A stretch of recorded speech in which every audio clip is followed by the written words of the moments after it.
Bienvenue sur Africa 24. Dans cette nouvelle édition de l'Africa Tonight, voici les titres de l'actualité. En ce premier jour de l'année, nombreux sont les présidents du continent qui ont adressé leurs vœux à la nation. Parmi eux, le président camerounais Paul Biya qui est revenu sur les défis que son pays doit encore relever pour dynamiser son économie et sécuriser son territoire. Au Burkina Faso également, l'heure est à la formulation des vœux pour la nouvelle année. Les multiples mouvements sociaux qu'ont connu le pays en 2017 ont dominé le discours du président Roch-Marc Christian Kaboré qui a fait une annonce importante, vous l'entendrez. Et le gouvernement de Djibouti mise sur les investisseurs pour accélérer la croissance économique. Elle devrait atteindre 7% en 2017 contre 6,3% en 2016 selon le Fonds monétaire international. Au Cameroun, le président Paul Biya n'a pas failli à la tradition des vœux à la nation. Un discours marqué par les questions sécuritaires, notamment la crise anglophone, mais pas que. Défis économiques, organisation de la Coupe d'Afrique des Nations 2019 ont également dominé cette allocution. Corinne Kamse. Le discours du président camerounais à la nation qui dresse le bilan et les perspectives du pays ce 31 décembre 2017 a réaffirmé la volonté du gouvernement à poursuivre la consolidation de l'unité nationale mise à mal ces derniers mois par la crise dite anglophone et les défis sécuritaires aux frontières. À côté des mesures entreprises pour juguler cette crise, Paul Biya, qui s'est dit disposé à dialoguer dans un cadre de l'égalité républicaine, s'active toujours pour des solutions durables. Les consultations que j'ai menées, mais aussi les multiples avis et suggestions que j'ai recueillis, m'ont conforté dans l'idée que nos concitoyens souhaitent participer davantage à la gestion de leurs affaires, notamment au niveau local. Je crois fermement à cet égard que l'accélération de notre processus de décentralisation va permettre de renforcer le développement de nos régions. J'ai, dans cette optique, prescrit la mise en œuvre des mesures nécessaires pour concrétiser rapidement cette réforme majeure. Dans le même ordre d'idées, le parachèvement de la mise en place des institutions prévues par la Constitution permettra de consolider l'état de droit et ouvrira une nouvelle page de notre processus démocratique. Réaliste, Paul Biya a reconnu la santé précaire de l'économie du pays en 2017 et son fort impact sur l'activité de petites et moyennes entreprises. Il a ainsi prescrit des orientations pour renforcer la croissance économique. Nous allons, à cet égard, poursuivre nos efforts en faveur de l'optimisation de la collecte des revenus de l'État et de la rationalisation de la dépense publique. Une attention particulière sera accordée à la situation des PME, notamment pour ce qui est du règlement prioritaire de la dette qui leur est due, comme de l'amélioration de leur accès au crédit bancaire. Des élections dans le calme et la sécurité en 2018, une fête sportive à l'occasion de la Coupe d'Afrique des Nations en 2019, le président Biya a également déroulé cet agenda qui, plus que jamais, interpelle tous les acteurs du développement à redoubler d'efforts pour parachever les grands chantiers en cours dans le pays. En Côte d'Ivoire, l'heure est au bilan pour le président Alassane Ouattara. Dans son adresse à la nation, le chef de l'État est revenu sur les événements marquants de l'année 2017, occasion pour le président d'exhorter ses compatriotes à cultiver la paix, une paix menacée selon lui par les mutineries qui ont secoué le pays en 2017. Quelle analyse faire de ce discours? Élément de réponse dans ce reportage de notre correspondant Olivier Conan. Vers une Côte d'Ivoire plus forte et prospère, c'est le vœu du président Alassane Ouattara pour les Ivoiriens. Dans son traditionnel discours à la nation, le chef de l'État a fait un bilan de l'année écoulée avant d'insister sur les raisons d'espérer en 2018. L'année 2017 a commencé avec des difficultés comme les mutineries de militaires et surtout la chute des coûts des matières premières.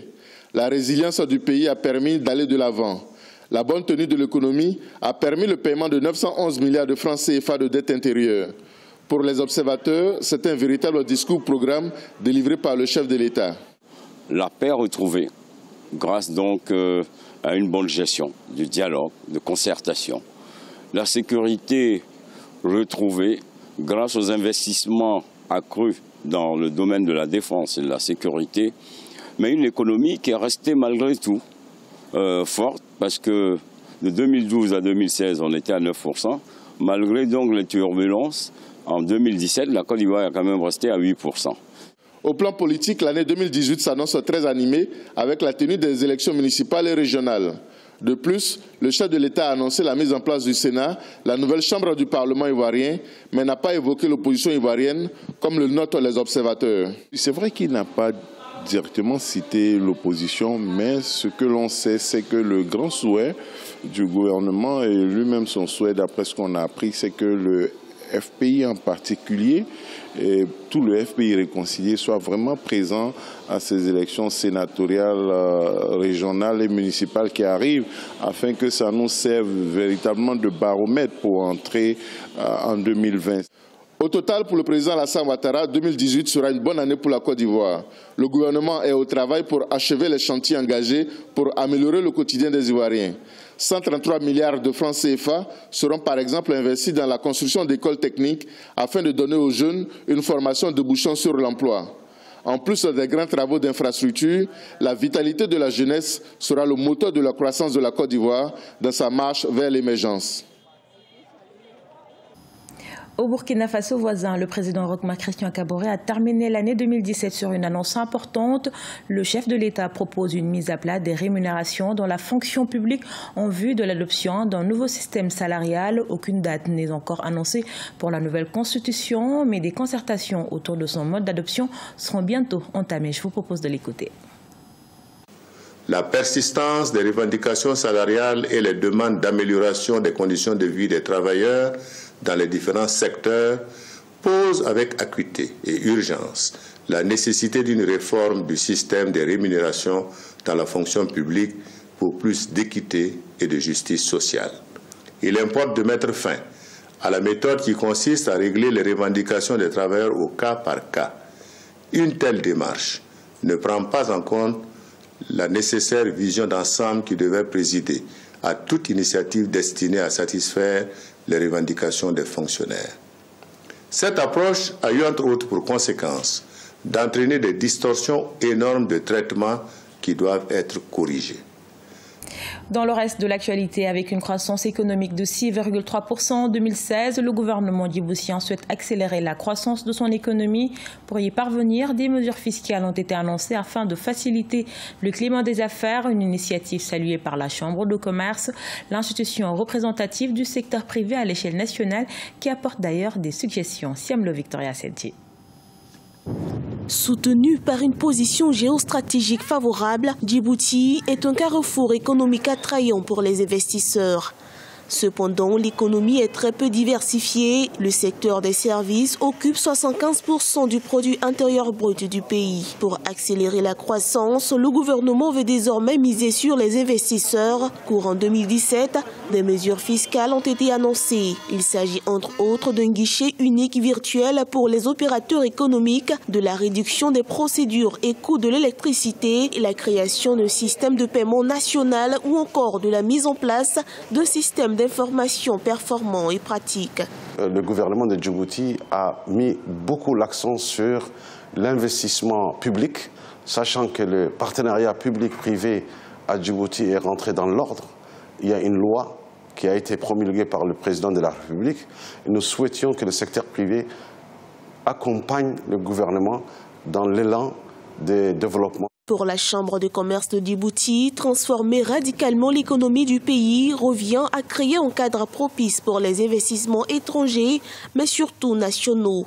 Ces derniers étant capables de favoriser la création de richesses nationales, les politiques du gouvernement à ce niveau doivent donc converger vers le renforcement du partenariat public et privé. Nous souhaitions, et le gouvernement, ce qui est très bien aussi, là aussi, et qu'il faudrait le citer, a donné la chance d'exempter 3 années de patentes et de taxes aux jeunes entrepreneurs djiboutiens pour les inciter à rester dans leur pays. Et beaucoup de jeunes qui ont été éduqués au Canada et en général en Europe ou en Afrique du Nord sont rentrés dans le pays pour produire, pour montrer la capacité d'action des jeunes entrepreneurs. Dans le nouveau classement de Doing Business, Djibouti a gagné 17 places, passant du 171e rang en 2017 au 154e en 2018.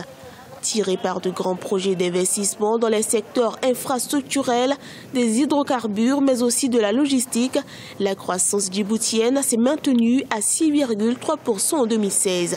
Elle devrait atteindre 7% en 2017, selon le Fonds monétaire international. Ce journal a été réalisé par l'ensemble de la rédaction. Merci pour votre fidélité. Dans un instant, une nouvelle édition de l'actualité sur Africa 24.